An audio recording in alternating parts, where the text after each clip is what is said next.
करना चाहते हैं कि 2 साल के अंदर हम बलिया बेलोन को प्रखंड का दर्जा दिला देंगे। अगर दर्जा नहीं दिला सके तो हम विधायक के पद से इस्तीफा दे देंगे। हम ये आपको भरोसा दिलाना चाहते हैं।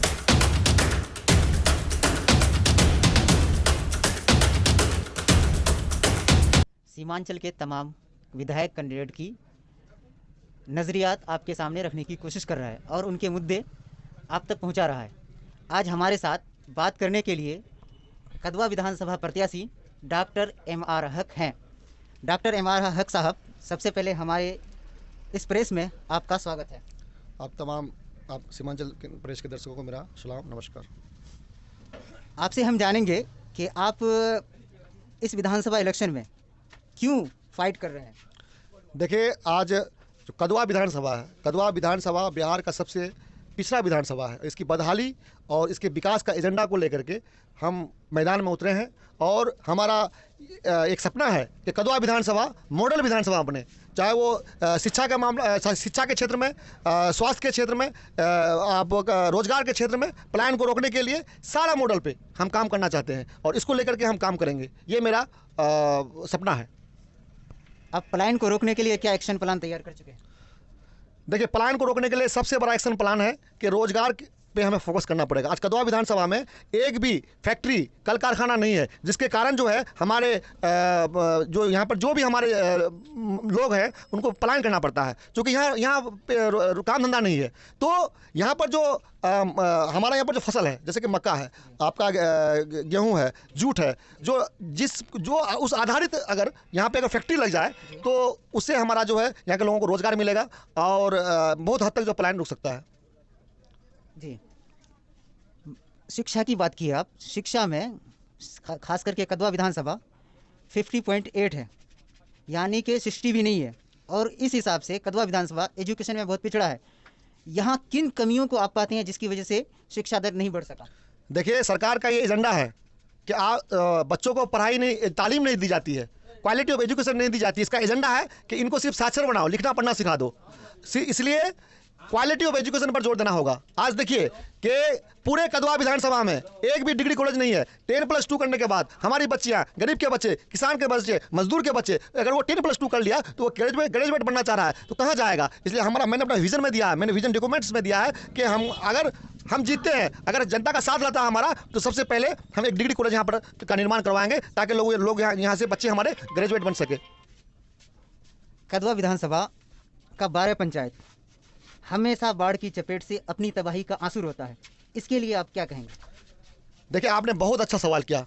अगर हमसे पूछा जाए कि कदवा का सबसे ज्वलन समस्या क्या है, सबसे बड़ा ज्वलन समस्या है यहाँ पे बाढ़। अगर बाढ़ का अस्थायी समाधान के बगैर कदवा हमारा कभी भी विकास का कल्पना करना एक कोरी कल्पना होगी, झूठी कल्पना होगी। इसलिए हमारा नारा था, कदवा की सरजमीन पे, कटिहार की सरजमीन पर हमने एक आंदोलन खड़ा किया था। हमने नारा दिया था, भीख नहीं निदान चाहिए, बाढ़ का अस्थायी समाधान चाहिए। और हमने अनेकों बार आंदोलन किया, भूख हड़ताल किया, प्रदर्शन किया, धरना दिया, यहाँ तक जेल भरो आंदोलन किया। और इसका परिणाम क्या हुआ? हम लोगों के ऊपर लाठी चार्ज किया गया, हम लोगों को जेल डाला गया। लेकिन बाढ़ का अस्थायी समाधान के ऊपर किसी तरह का कोई सरकार ने पहल नहीं किया। लेकिन हमारा ये आंदोलन रुका नहीं है, हम सड़क पर आंदोलन किए हैं। अगर जनता का साथ रहा, कदवा का जनता का साथ रहा, तो हम सदन में भी आवाज उठाएंगे, विधानसभा में आवाज उठाएंगे। जब तक बाढ़ का अस्थायी समाधान नहीं होगा, तब तक मेरा ये आंदोलन जारी रहेगा। इस 1978 में अस्थायी समाधान के ही लिए तिस्ता और महानंदा 2 बेसिन परियोजनाएं कागजों में पास की हुई है। तिस्ता नदी बेसिन प्रोजेक्ट पर काम होकर के तैयार है, यानी ज्योति बसु की सरकार 1992 में ये काम करा चुकी। बिहार सरकार क्यों नहीं करा सकी? इसमें फेलियर क्यों रही? बिल्कुल, आपने बहुत अच्छा सवाल किया। बाढ़ का अस्थायी समाधान जो हमारा सीमांचल इलाका है, इस सीमांचल इलाके के लिए जो आपने महानंदा बेसिन प्रोजेक्ट का नाम लिया, ये महानंदा बेसिन प्रोजेक्ट जब पास है तो धरातल पर लाने की जिम्मेदारी किसकी थी? आपने किसको प्रतिनिधि बनाया था? आपने किसको सांसद बनाया था? उसकी जिम्मेदारी थी कि इसको धरातल पर लाया जाए। लेकिन जनता के साथ धोखा किया, कटिहार की जनता के साथ धोखा किया, यहाँ के कदवा की जनता के साथ धोखा किया, इन्होंने सीमांचल की जनता के साथ धोखा किया है। तो महानंदा बेसिन प्रोजेक्ट धरातल पर उतरना चाहिए और इसकी जिसकी भी जिम्मेदारी हो, और इसके लिए हम लोग आवाज उठाएंगे, और इसके लिए हम लोग जरूरत पड़ेगा तो इसके लिए और आंदोलन भी करना पड़ेगा तो हम लोग आंदोलन भी करेंगे कि महानंदा बेसिन प्रोजेक्ट जब तक धरातल पर नहीं उतरेगा, बाढ़ का अस्थायी समाधान यहाँ पर नहीं हो सकता। हमारी मांग है कि महानंदा बेसिन प्रोजेक्ट को धरातल पर उतारा जाए। आप लगातार समाज के बीच में सामाजिक न्याय और कामधाम को लेकर के संघर्ष करते हुए आ रहे हैं। आपने अब तक किन किन मुद्दों को लेकर के धरने प्रदर्शन किए हैं? देखिए, मैं लगभग 7 साल से सामाजिक क्षेत्र में हूँ और 7 साल से मैं लोगों का सेवा कर रहा हूँ। और हम लोगों ने जब 2017 में जब बाढ़ आया, नाव में गांव-गांव घूम करके, मैं पेशे से डॉक्टर हूं, नाव में गांव-गांव घूम करके हमने दवाई बांटने का काम किया, लोगों को इलाज मुहैया कराया, लोगों को राशन पहुंचाया, यहां तक कि बहुत सारे लोग जो भूखे फंसे हुए थे, जिसको इलाज नहीं मिला था, उनको मैंने राहत पहुंचाने का काम किया। अभी लॉकडाउन हुआ, लॉकडाउन में देखिए, लॉकडाउन में हमने 10,000 विधवाओं को, लगभग 10,000 विधवा विकलांग को हमने सूखा राशन पहुंचाने का काम किया। लॉकडाउन में हमने बाहर में हमारे मजदूर फंसे हुए थे, जो भूखे पैसे तड़प रहे थे, मैं जानता भी नहीं था उनको, उन्होंने मुझे फोन किया और बोला कि मैं भूखा हूं, 3 दिन से भूखा हूं, 4 दिन से भूखा हूं। मैं अनजान था, सिर्फ एक फोन पे हमने जितना हो सका हमसे, किसी को अकाउंट में 500, किसी के अकाउंट में 1000, हमने सैकड़ों लोगों को हमने मदद किया। मैं उसको चेहरा तक नहीं देखा हूं, मैं काम कर रहा हूं, लगातार काम कर रहा हूं। मेरा एक मकसद है कि कदवा विधानसभा के लोगों को न्याय मिले और कदवा विधानसभा जो हमारा आगे बढ़े, एक मॉडल बने और लोगों के साथ इंसाफ हो, किसी की हकमारी नहीं हो। ये मेरा सपना है। जी जी, आप लगातार ये साबित कर चुके हैं कि कदवा विधानसभा के कदवा विधानसभा की जनता आप पर विश्वास इस बात पर कर रही है कि आप उनकी मदद कर रहे हैं। बिल्कुल, कदवा विधानसभा की जनता विश्वास कर रही है कि हम जो है ज़मीनी स्तर पे हम काम किए हैं और ज़मीनी नेता की ज़रूरत है। खास करके कदवा विधानसभा की जनता इस बार लोकल नेता को तरजीह दे रही है कि हमें स्थानीय नेता चाहिए, लोकल नेता चाहिए, ताकि वो लोकल नेता जो एक डेमोग्राफी को समझता है अपने क्षेत्र का, वो जानता है कि किस जगह पे, किस गाँव में क्या प्रॉब्लम है, वहाँ पर वो पहुँच सकता है। उसका पहुँच में जनता का पहुँच नेता तक हो सकता है लोकल के वजह से। अगर बाहरी होगा तो वो वहाँ वो पहुँच नहीं बना सकता है बाहरी। तो इसलिए इस बार यहाँ की जनता ये चाह रही है कि घर का बेटा ही घर का नेता होगा और कदवा विधानसभा यहाँ के इस बार जो भी हो विधायक होगा वो कदवा का लोकल ही होगा। कदवा का लोकल ही? बिल्कुल। इस चीज़ के लिए सर्वे करा चुके हैं क्या? मैं सर्वे क्यों कराऊंगा? कदवा का जनता, आप पूछिए लोगों से कि भाई क्या चाह रहा है। लोग ये मान रहा है कि हमको लोकल नेता चाहिए और लोकल स्थानीय नेता चाहिए, जो आपको स्थानीय स्तर पर हमको मदद मिले उसके लिए। पेशे से आप डॉक्टर हैं, बिहार की जल्दी कर क्या कौन था पेशे से आप डॉक्टर हैं, बिहार की स्वास्थ्य स्थिति और स्वास्थ्य का पूरा सिस्टम बिल्कुल लचर व्यवस्था में है। ऐसी स्थिति है कि कहीं एक डॉक्टर है, कहीं 2 डॉक्टर है और कहीं बिल्कुल डॉक्टर नहीं है। आप जब विधानसभा इलेक्शन जीत करके आ जाएंगे तो इस क्षेत्र में आप क्या करना चाहेंगे? देखिए, स्वास्थ्य व्यवस्था का जो लचर स्थिति है वो आज सब ने देखा। कोरोना काल में किस तरह से लोग तड़प रहे थे। अस्पताल में का जो बेड है वहाँ पे मरीज की जगह कुत्ता लेटा हुआ है। तो ये डॉक्टर है, दवाई नहीं है, दवाई है तो डॉक्टर नहीं है।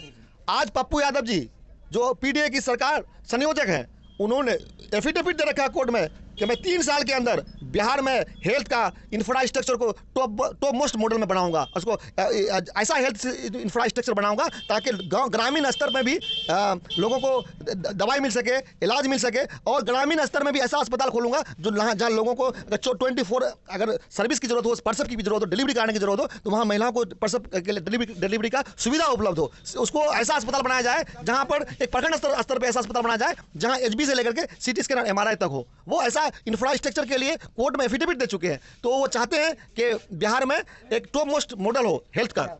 पीएडी की सरकार आई, पीडीए की सरकार आई, तो क्या मोहल्ला क्लिनिक जिस तरह केजरीवाल ने अपने दिल्ली में स्वास्थ्य व्यवस्था को जो सुविधाएं और जो सिस्टम लागू किया है वही लागू करेगी?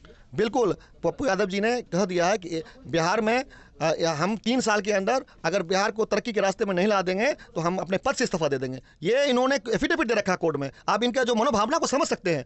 तो इनका एक मॉडल होगा कि हेल्थ के मामले में अब जिस तरह से काम हुआ है ऐसा होना चाहिए। हेल्थ के मामले में जो मॉडल होगा पीडीए का कि हर पंचायत लेवल पे एक ग्राम क्लिनिक खुले। हाँ, एक ग्राम क्लिनिक खुले, वहाँ पे 24/7 रात के 12 बजे भी किसी महिला को अगर प्रसव पीड़ा हो तो वहाँ जाए तो उनका डिलीवरी हो जाए, सुरक्षित डिलीवरी हो जाए। हाँ, ये ऐसा अस्पताल होना चाहिए, ग्राम क्लिनिक होना चाहिए। और लोगों को अगर सर्जरी की जरूरत पड़ जाए तो प्रखंड लेवल पे, कम से कम प्रखंड लेवल पर ऐसा अस्पताल हो जहाँ पर एक हेमोग्लोबिन से लेकर के MRI तक फ्री ऑफ कॉस्ट जाँच हो और बड़ी बड़ी सर्जरी की सुविधा भी वो आपका प्रखंड लेवल के अस्पताल में हो जाए। और हमने अपने विजन में भी दे रखा कि अगर जनता हमको साथ दिया तो कदवा प्रखंड के अंदर एक सुपर स्पेशलिटी अस्पताल बनाएंगे और वहाँ हर तरह का जो दवाई है, हर तरह का टेस्ट है, वो सारा कुछ, हर तरह का वो सर्जरी है, वो सरकारी स्तर पर मुफ्त किया जाएगा। ये हमने अपना विजन में भी दे रखा है।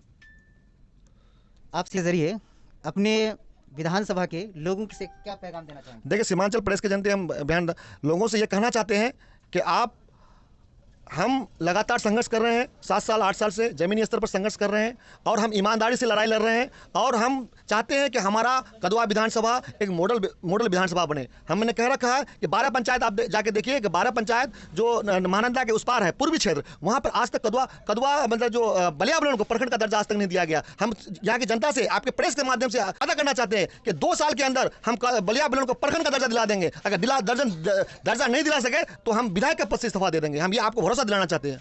डॉक्टर एम आर हक साहब, आपको हमारी प्रेस धन्यवाद कहती है। बहुत बहुत धन्यवाद। आप लोगों का बहुत बहुत शुक्रिया कि आपने हमें मौका दिया अपनी बात जनता तक पहुंचाने का।